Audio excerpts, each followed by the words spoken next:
Hello, YouTube. Hello, MGTOW. This is me, MGTOW in the Win. And I want to say something here. Say this. What a lot of men haven't said before. Hammerhand touched on this subject, but I'm going to go a little bit deeper. Hammerhand touched on this subject with shaking hands with the abyss. But I'm going to delve deeper into it. I am dead. No, I am not dead by a census standpoint or societal norm standpoint. Actually, I am dead due to the progression of today's society.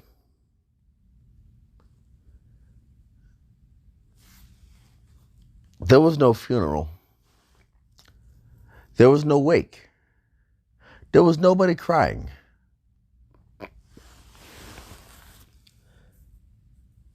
The fact is, everyday life continued on and I continued with it. I learned to accept the fact that I am dead.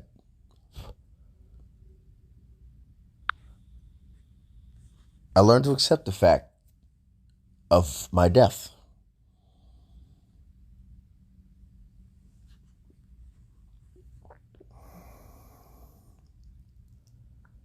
At first it was difficult because I had spent so much time on life support.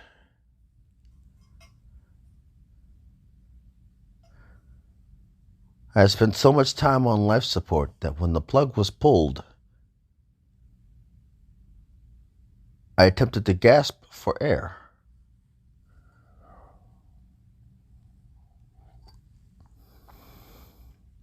Like running on nerves. But then after a while,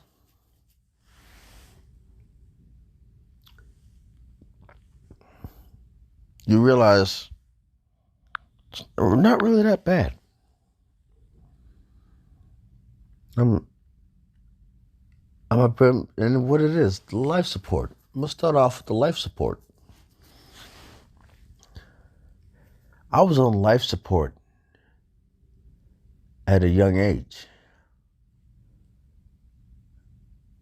But before then, I was lively. I was alive. I was kicking. I was running around into that day where I was put on life support. That first kick in the balls as a kid, that first impact to the balls as a kid, changes you. Shatters you. Has the potential to shatter you. And when somebody repeatedly kicks you when you're down, it has a tendency to break you. And when society repeatedly does not allow you to heal and continues to kick you when you're down, as a society will not allow you to heal.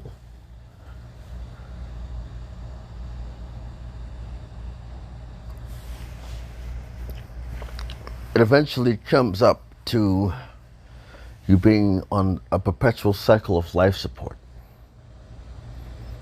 I was on life support when I was kicked in the balls on a playground repeatedly, only with enough to not pass out, just enough to crawl to the fence, crawl then hobble to the fence, and just turn around just in time to see the chick get a high five from her friends. to further break me, to further cement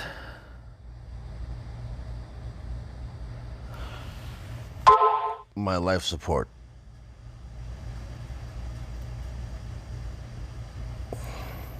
To further cement the fact that I was on life support. And all these years spent wandering in a coma to the point where I found the red pill and they removed that intubator tube and the feeding tube.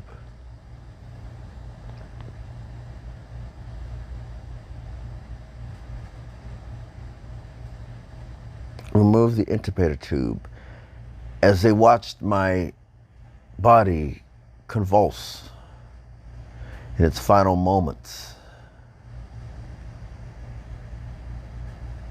aka the red pill rage. Everybody is either alive or on life support. The alive is alive and coma represents the blue pill haze. The convulsion represents the red pill rage. But even that is short.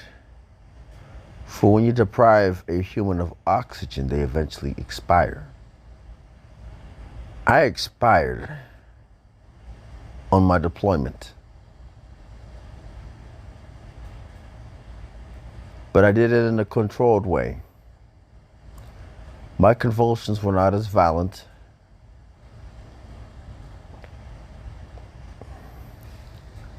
But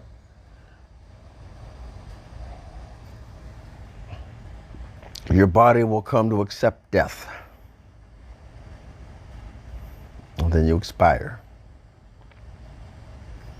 Now occasionally a couple nerves came up and decided to jolt and twitch.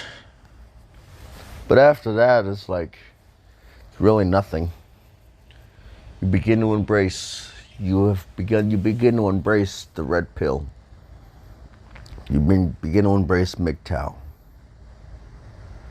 To the point where anybody who comes across you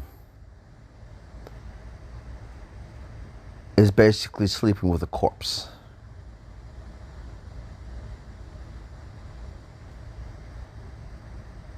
Is sleeping with a corpse. Or talking with a corpse. Because they weren't allowed to go any further. Even though MGTOW is not permanent, the mindset is. MGTOW may not be permanent, but the mindset is.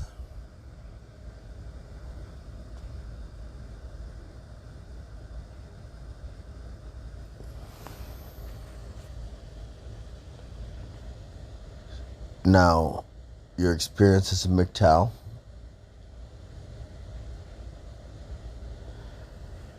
reflect you as a person.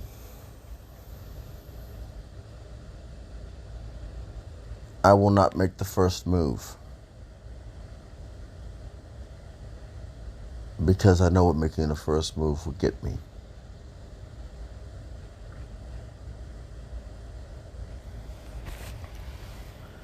All a crush really is exactly that. An unhealthy relationship.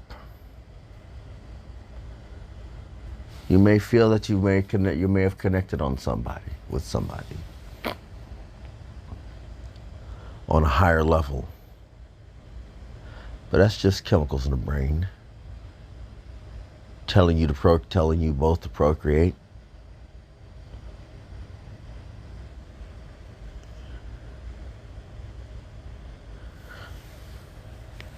When the dopamine wears off, what do you have left? When the honeymoon is over, what do you have left?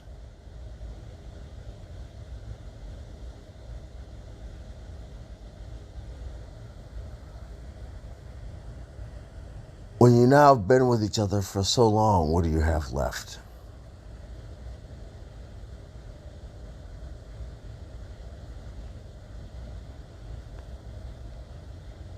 But then again,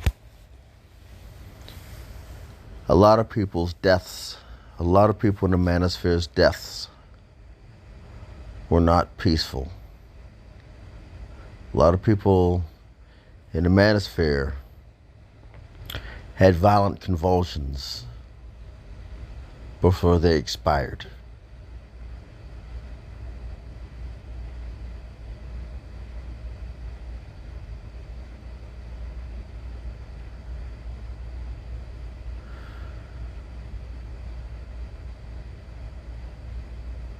This is Mick Chow to Win.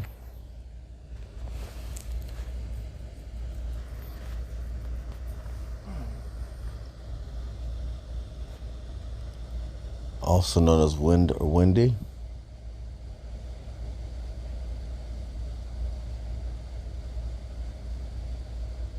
Signing off.